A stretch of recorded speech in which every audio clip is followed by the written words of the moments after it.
think the most striking thing for me was this basic idea that people want a new conversation inside their companies. What came up was this idea that the theme for the last, say, 3 years, going into year 4 now, is do more with less. The word that people said in the tour was tired. People are tired of hearing that phrase. People are tired of that expectation. And people are tired of not having new ideas, new challenges, etc.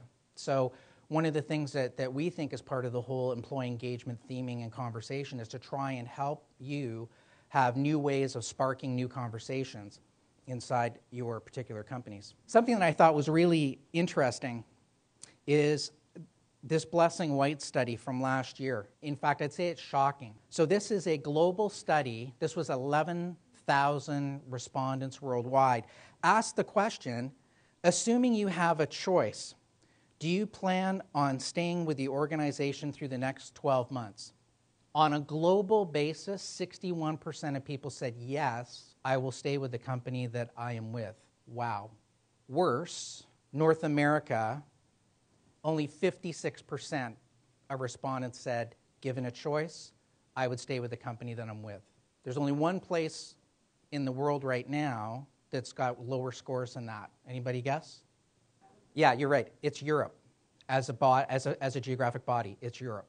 If the people in your company are a bit complacent, that everything's fine, people love us, they'll stick around, I'd say this data says, at least at the top level, don't be so smug. Don't be so confident. Second piece of data I thought was interesting. This came from a conference board study. Employee engagement at the heart, when you think about it, is making sure that you're retaining not everybody in your organization, but retaining the right people in your organization.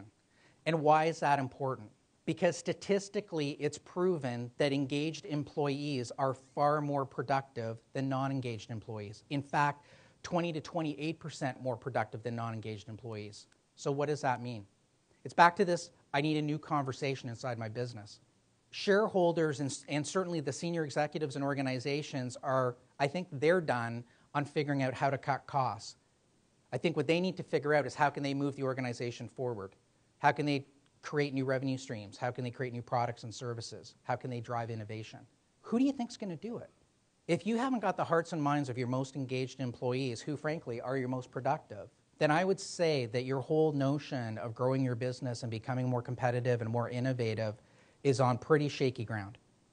So that's why I think this conversation is really important.